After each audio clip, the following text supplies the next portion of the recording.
হাঁটু কোমর মাজা খেয়ে খেলা থুইয়া নমস্কার, এই যে কথাটি করেছিলেন একজন আবিষ্কার, সেই কথাটি এখন বর্তমানে মোল্লা মুন্সিদের কাছে হয়ে গেছে তিরস্কার। তবে আমি যে কথাটি বলবো এগুলো যদি ইনশাল্লাহ শোনেন তবে হবে সকলেরই উপকার। তো হে জগতবাসী, যে আশা করছি সকলে ভালো আছেন। তো আজকের আলোচনার মূল হলো যে হাঁটু কোমর মাজা খেয়ে খেলা থুইয়া নমস্কার, এই যে কথাটি, এই কথাটি দেখা গেছে যে আমি যদি একটু বুঝিয়ে বলতে যাই এবং আপনারা যদি একটু খেয়াল করে শোনেন তো ইনশাল্লাহ বিফল হবে না, ইনশাল্লাহ ফল হবে। আর সেই ফলটি ইহকাল এবং পরকাল দুটি কালেই ফল হবে। এখন দেখা গেছে মানুষ এই পৃথিবীতে কেউ একটি বিবাহ করে, একটি বিবাহ করার পরেও দেখা যায় তার খারাপ কোনো স্থানে তার কোনো সম্পর্ক আছে বা সে অন্য মেয়ে মানুষের সাথে সে যৌন সম্পর্ক রাখে। আচ্ছা, আরেকটি হলো কারো কারো জীবনে হস্তনী, পদ্মনী, নাগিনী, চিন্তামণি, এই চারটা জাতের মেয়েদের মধ্যে যারা চিন্তামণি পাবে, বিয়ে শাদী করলে যদি চিন্তামণিটা দেখে করতে পারে তখন তাদের সাফল্য জীবন হবে। আর যারা হস্তনী, পদ্মনী, নাগিনী পেয়ে গেল তাদের জীবনটা কেমন হবে যে সেই পুরুষ বেশি দিন পৃথিবীতে টিকবে না। কেননা একটা কামের পাগল একটা নারী তখন তাকেও হস্তনস্ত করে ছেড়ে দেবে। আধ্যাত্মিক জগৎ তো পাবেই না, তার শরীরের যে রজশক্তি, বীর্য শক্তি, এই জিনিসগুলো এখানেই নষ্ট করে যাবে। তার পরপারের পুঁজির জন্য ওগুলা টান পড়ে যাবে। তখন কি হবে? তখন এই পৃথিবীতে সে আবার জন্ম জন্মান্তরেই ঘুরতে থাকবে।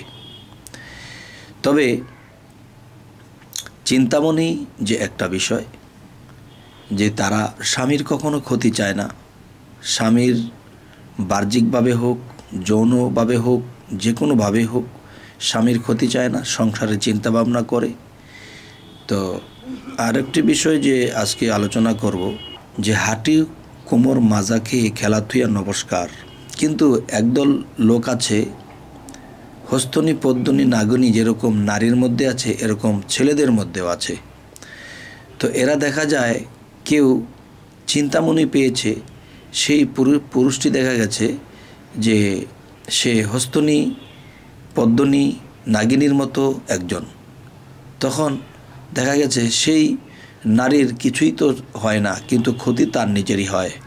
আর সেই পুরুষটি বেশি দিন এই পৃথিবীতে টিকে থাকে না। কারণ যেতটুকু সম্পদ আল্লাহ মানুষের মধ্যে দিয়েছে যখন অতিরিক্ত খরচ করে ফেলে তখন কিন্তু তার বিভিন্ন রোগে ভোগে ধরে, তখন সেই রোগের তাড়নায় বেশি দিন টিকে না।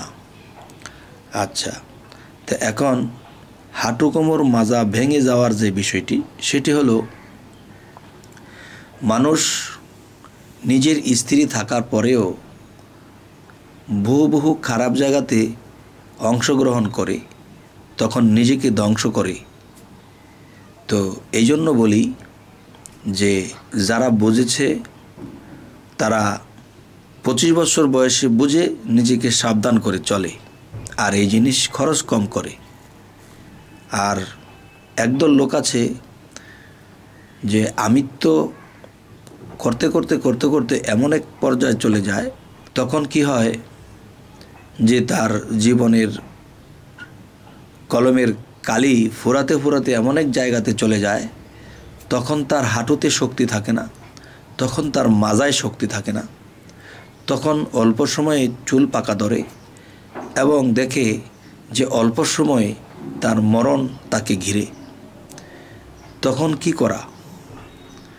তো আজকের যে আলোচনাটি এটাই বোঝাতে চাইলাম যে কেউ যদি খেলা থুইয়া নমস্কার করতে চায় তিনি যেন 25 বছর বয়স থেকেই সে সতর্ক হয়ে যায় আর যদি কেউ 65-70 বছর বয়স হয়ে যায় তখন যদি খেলা থুইয়া নমস্কার করে তাহলে সে কিন্তু ইহকাল পরকাল দুইটি স্তরের সে আটকা পড়ে যাবে।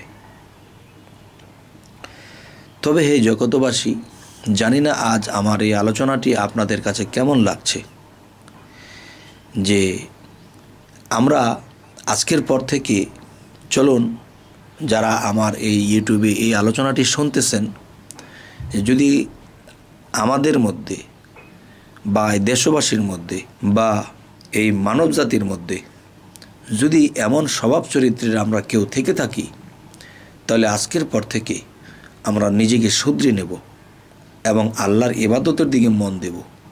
তখন কি হবে, যে একদিকে আল্লাহ খুশি হয়ে যাবেন, আরেকদিকে আমরা পথ অগ্রসর হয়ে যাব। হে জগতবাসী, আজকের আলোচনায় কেমন করলাম, কেমন লাগলো আপনাদের অবশ্যই জানাবেন, এবং আমাদের এরকম ভিডিওগুলো পেতে আপনারা সাবস্ক্রাইব করুন, বাকি ভিডিওগুলো আপনাদের কাছে পৌঁছে যাবে। তো আজ এ বলেই রাখলাম, সকলেই ভালো থাকবেন। আল্লাহ হাফিজ।